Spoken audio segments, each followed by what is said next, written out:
Why God's chosen often live in poverty and loneliness. Let me speak to the ones who have been faithful, yet forgotten. To the ones who prayed, but still struggled. To the ones who served, but still felt alone. You gave God your yes, yet life gave you silence. You obeyed, yet blessings seemed delayed. You stayed faithful, yet comfort stayed distant. And somewhere along the way, you began to wonder, did I miss God? Did I do something wrong? Why does obedience feel so lonely? Scripture tells us, many are called, but few are chosen. But what it doesn't always tell us is how heavy the chosen path can feel. Being chosen does not mean being celebrated. It often means being isolated, being refined, being stripped of comfort so you can be clothed in purpose. Abraham left everything. Moses ran from royalty to the wilderness. David was anointed king, then hunted like a criminal. Joseph went from dreams to chains before he reached the palace. And Jesus, God in the flesh, had no place to lay his head. Chosen does not mean protected from hardship. It means prepared through hardship. If you've known poverty, not just in money but in support. If you've felt loneliness, not just in relationships but in understanding, then you are not cursed. You are being shaped. Because God does not build leaders in comfort. He builds them in the quiet, in the lack, and in the lonely places. And if you are walking through that season right now, this message is for you. Part 1. God separates before he elevates. Before God ever uses a person publicly, he isolates them privately. Separation is not rejection. It is preparation. Look at Abraham. God didn't just call him. He removed him. Leave your country, your people, and your father's household. Not just geographically, but emotionally. God separated Abraham from familiarity, so he could shape his faith. Moses had to leave the palace before he could lead the people. David had to leave the spotlight and return to the fields. Joseph had to leave his family and endure prison. Jesus had to face the wilderness before his ministry began. God always pulls his chosen away before he sends them forward. Because elevation without preparation produces pride, but isolation produces humility. Some of you didn't just lose friends, you lost connection, you lost support, you lost comfort, and you wondered why God allowed it. But hear this clearly, God was not removing people from your life to punish you. He was removing distractions so he could shape you. When God isolates you, he is not pushing you away, he is pulling you closer. Loneliness is not the absence of love, it is the presence of transformation. When there is no crowd, God becomes your company. When there is no applause, God becomes your affirmation. When there is no support, God becomes your strength. David learned to worship in the wilderness. Joseph learned to trust in the prison. Jesus learned to surrender in the desert. The chosen are not built in noise. They are built in silence. You weren't abandoned. You were selected. Because God doesn't prepare his warriors in comfort. He prepares them in solitude. And the same God who isolated you will one day elevate you. Part 2. Poverty as a tool of dependence, not a sign of failure. Let's confront a hard truth. The church doesn't always talk about. Not everyone who is faithful will be financially comfortable. Not everyone who obeys God will live in abundance. And not everyone who is chosen will be rich in material things. Jesus said, "The Son of Man has no place to lay his head." The King of Heaven walked the earth without wealth. The Creator of all things lived simply. The Savior of the world depended on provision, not possessions. So why do we assume that God's chosen must always prosper materially? Because comfort feels like blessing. But dependence is where faith is born. God does not starve his people, but he often strips them of excess, not to shame them, but to shape them. When money is limited, prayer becomes louder. When resources are scarce, faith becomes stronger. When security disappears, God becomes your source. Israel had food in Egypt, but they had no freedom. They had to leave comfort to find purpose. Some of you had stability once. You had financial ease. You had options. And then God allowed lack, not because He abandoned you, but because He was teaching you. Poverty exposes what prosperity can hide. It reveals whether your trust is in God or in what God provides. Paul said, "I have learned to be content in whatever the circumstances, not because life was easy, but because God was enough." Chosen people are trained to walk by faith, not finances, to trust God, not trends, to rely on heaven, not comfort. Your lack is not proof of failure, it is proof of formation, because God is not building consumers. He is building carriers of His presence, and carriers must be light, not loaded. You may not have much in your hands, but if God has your heart, you are richer than most. Part 3. Chosen people are often misunderstood. One of the deepest wounds the chosen carry is not financial lack, it is misunderstanding. You are not rejected because you are wrong. You are rejected because you are different. When God marks a person, their spirit changes, their values shift, their priorities realign, their conversations feel heavier, their convictions feel stronger, and suddenly, you don't fit where you used to belong. Jesus was misunderstood by His own family. David was doubted by his brothers. Joseph was betrayed by those closest to him. Jeremiah was mocked for speaking truth. Paul was abandoned for preaching righteousness. Being chosen does not make you popular. It makes you set apart. Some of you lost friendships not because you changed for the worse, but because you changed for the better. You stopped chasing noise. You stopped feeding drama. You stopped compromising truth. You stopped entertaining what God was calling you to outgrow. And when you rise spiritually, not everyone can follow you emotionally. People don't always reject your presence. They reject the conviction your life reflects. Light makes darkness uncomfortable. Truth makes compromise uneasy. Obedience makes excuses exposed. So they misunderstand you. They mislabel you. They distance themselves. But hear this, misunderstanding is not your identity. It is your confirmation. Jesus said, "If the world hates you, remember it hated me first." The chosen will always feel out of place in a fallen world. You were not designed to blend in. You were designed to stand out, and standing out is lonely. But it is also holy, because when people don't understand you, God understands you perfectly. When people walk away, God walks closer. And when your path feels narrow, remember, narrow roads lead to eternal destinations. Part 4. God trains the chosen in hidden places. Before God reveals you, He refines you. Before He elevates you, He empties you. Before He uses you publicly, He shapes you privately. God does not train His chosen on platforms. He trains them in hidden places. Jesus was not revealed at birth. He was hidden for 30 years, 30 years of silence, 30 years of obscurity, 30 years of preparation.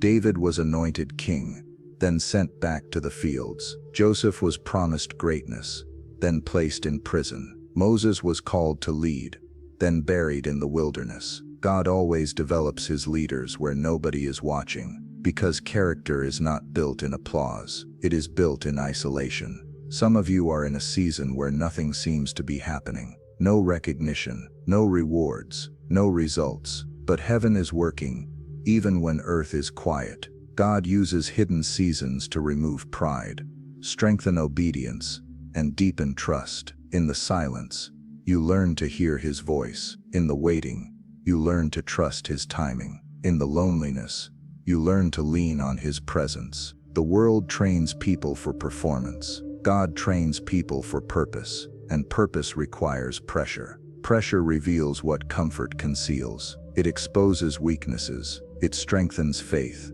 It produces endurance. The hidden place is not punishment. It is protection, because God is preparing you for a weight you cannot yet carry. Your obscurity is not permanent. Your silence is not wasted. Your waiting is not forgotten. He is shaping you where no one can see, so that when He reveals you, No one can deny his hand. The hidden season is not the end. It is the foundation, and strong foundations hold great callings. Part 5. Loneliness builds spiritual intimacy. There are moments when God removes people so he can reveal himself.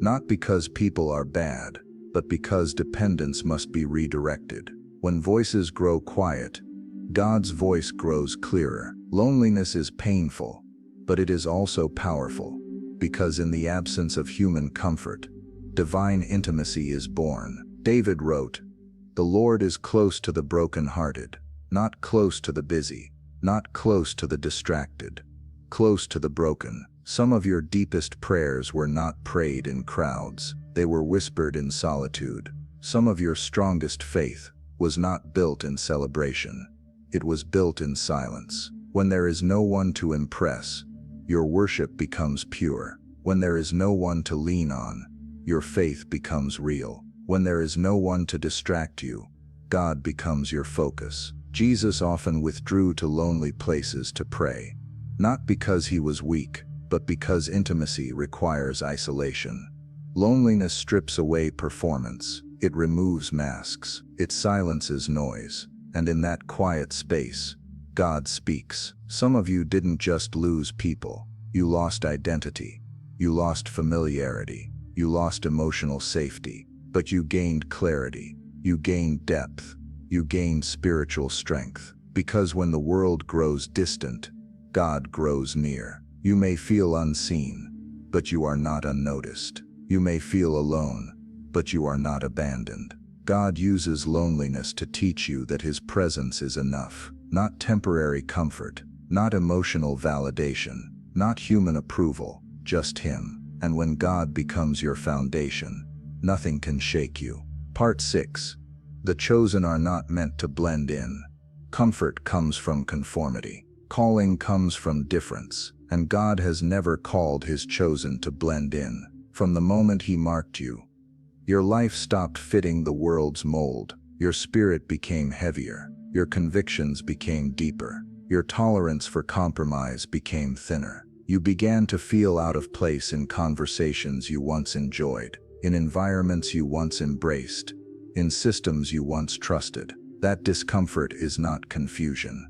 It is confirmation. Because chosen people are designed to stand apart, not settle in. Noah built an ark when there was no rain. Daniel prayed when prayer was forbidden. Esther spoke when silence was safer. Jesus walked in truth when lies were easier. God has always honored difference. Blending in offers acceptance. Standing out requires courage, and courage often feels lonely. The chosen are not called to fit culture. They are called to confront it, not with anger, but with obedience, not with noise, but with conviction. When you walk with God, you walk against the current, and currents push back. You may lose approval, you may lose comfort, you may lose connection, but you gain purpose. Because popularity fades, but obedience remains. The chosen do not walk where it is easy, they walk where it is right. And right paths are often narrow. Jesus said, "Wide is the road that leads to destruction, but narrow is the path that leads to life." Narrow paths are quiet, narrow paths are lonely, narrow paths are holy. You were not created to be common, you were called to be consecrated, and consecration costs, but what it produces is eternal. Part 7. God's reward is eternal, not temporary. The world rewards comfort. God rewards faithfulness. The world celebrates success. God honors endurance. Chosen people often feel like they are losing on earth, because their reward is not designed for earth. Jesus never promised luxury. He promised life. Paul never chased riches. He chased righteousness. The apostles never sought comfort. They sought obedience. Because God's greatest blessings are not stored in bank accounts. They are stored in eternity. Some of you have lived honestly, served faithfully, loved deeply, and still struggled financially. You gave your best, yet received your least, and you wondered if God forgot you. But heaven does not measure success the way earth does. Your sacrifices are not wasted. Your tears are not ignored. Your obedience is not forgotten. Jesus said, "Store up treasures in heaven." Why? Because earthly rewards expire, but eternal rewards endure. The chosen are trained to walk by faith, not by sight. You don't follow God for what you can get. You follow Him for who He is. And that kind of faith cannot be bought. The crown comes after the cross. The victory comes after the struggle. The glory comes after the grinding. Chosen people don't quit because they see beyond the moment.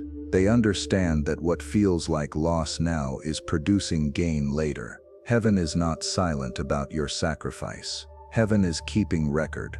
Your suffering is not pointless. Your obedience is not invisible. Your faith is not forgotten. God's reward is not temporary. It is eternal, and eternity is worth the wait. Conclusion: you are not forgotten. You are being formed. Let me leave you with this truth, clearly, gently, and honestly. God has not forgotten you.